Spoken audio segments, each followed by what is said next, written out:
Hello, this is a content warning before you guys watch the video. I discussed death a little bit in detail here, and I mentioned suicide and the passing of others a little bit, so please keep that in mind before you watch. I'm giving everyone that warning beforehand. Thank you, and I hope you understand. I'm not sure how long this is going to be, because I want to talk about something personal. I mean, I don't know how personal it's going to get, but I want to talk about Final Fantasy XIV Dawntrail, the final zone that you go to, called Living Memory. The expansion itself is very mixed. It has been mixed. It has received mixed reviews, and a lot of people seem to take it in negatively, and I understand where that's coming from. There is a lot that is flawed with it, and I would even go as far as putting Dawntrail at the bottom of the expansion list in terms of like rating, not counting A Realm Reborn. Just expansions. It would be the last one in the list. But I don't think it's bad.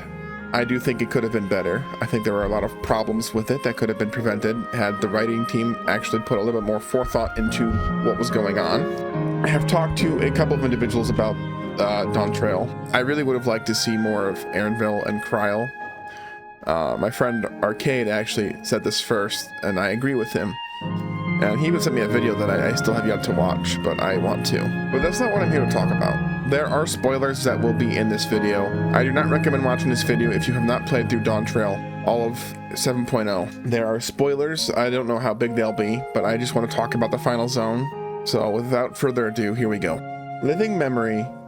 The entire point of Living Memory is to move on from the dead, because that is an inevitability that will happen. You are going to die one day. We all will. And that is something that I have struggled with for my entire life. In Living Memory, you go through 4 different zones in the zone, and you have to go and shut down terminals. And this is important because every person that is in Living Memory is already dead.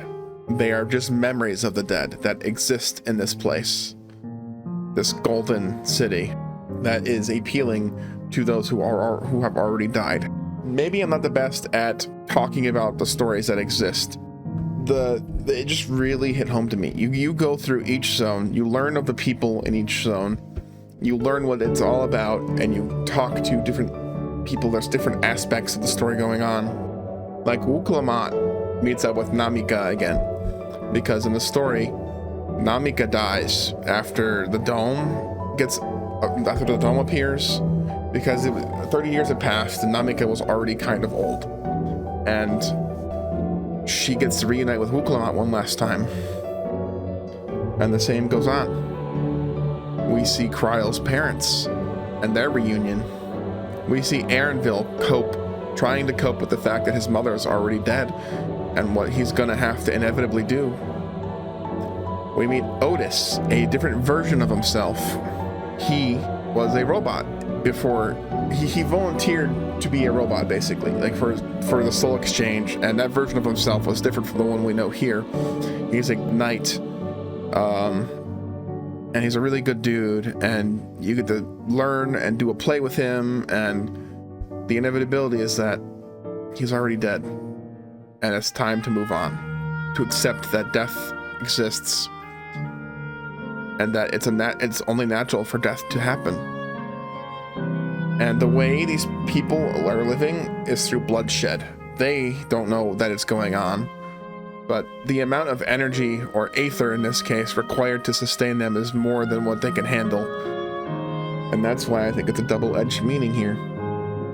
Because those who you cannot kill the living to fight for those who are already dead. And that, in my opinion, the way I see it is that your memory of someone else is already there. Sure, they're not right in your face able to talk to you, but when someone dies, you don't have to forget. You just need to move on and accept that it happens. And I mentioned it a minute ago, but death is a very hard thing for me to cope with. My mortality is something that is very difficult for me to cope with, and oftentimes is the reason why I am depressed at night. Usually my depression only gets bad at night. And this place really meant something to me. It meant a lot to me. When I was up till, I think, 3 a.m. last night, playing the story, trying to get all the terminals. Not only was it like really compelling and interesting to watch through, it really made me think a lot about this. And I almost cried last night. I almost cried and bawled my eyes out. I didn't. It is frankly pretty difficult to get me to do that. But it almost happened. And the only other time that got me that close was relatively recently, actually. I think it was Dawn to Dawn episode 7, I think. And the contents in that episode just really got to me really badly.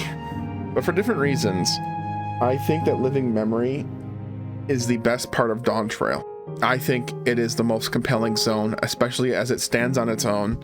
We get to see and learn about the characters more, specifically Erenville and Kryl. We get to see a little bit of Namika again.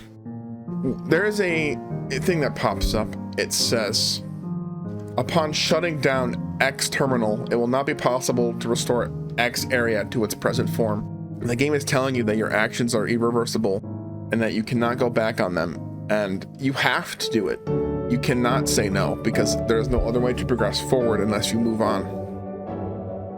And I think it really taught me something. I don't know if it'll cure my thought process at all, or like my depression and how I think about it, because I wake up sometimes in the middle of the night freaking out, sweating profusely, and I'll jump out of my bed and like, God, it was like last week. I woke up at 4 a.m. This is exactly what I just said, but I woke up at 4 a.m. I jumped out of my bed yelling, "Oh my God!" Or it was like, "Oh my fucking God!" And I was covered in sweat. It was because I died in my dream. I don't remember the exact details of the dream, but I remember that I died. And that's just something that I can't handle. And I think there's a lot to learn from how Living Memory handles this material, because I do it very carefully. And and truth be told, I have yet to finish the expansion because I was busy today. But I would like to get that done soon. And I can't talk about that part. I'm just talking about Living Memory as a whole. Now, I know this isn't very long, but that's all I have to talk about. And it was just very personal to me, and I really just want to congratulate the people who wrote that zone, that part of the story. Just 100 out of 100. Seriously, high marks. And I think it's a good thing when a story can captivate you like that and get to you on a personal level. And I was reading some of what people were saying about the zone. It was very positive compared to other parts of the expansion, and people were sharing stories of death, suicide of other family members and other people, or just the death of like a family member naturally, like a grandmother or grandparent. And that, again, Final Fantasy XIV was very personal to them, and in my case, no one died for me to feel like this. It's just how I feel about it in general. Like, I don't ever want to die, but it's something that I have to eventually learn that is inevitable. It will happen eventually, and that I just have to learn to accept that, even if it's really difficult. And I don't know if anyone else feels the same way, but I've told, like, even Hiazi and Saru in the past that I don't want to talk about this because it involves involves something that I don't like that will make me depressed or sad. And I think that's something I need to work on. And I think Final Fantasy XIV taught this to me last night. I genuinely think that it really gave me a lot to think about and how I am treating my life. And I need to fix myself. And what I mean by that is, like, for example, I'm overweight. I gotta lose weight. And I know I have done some things to circumvent that, like I quit drinking soda.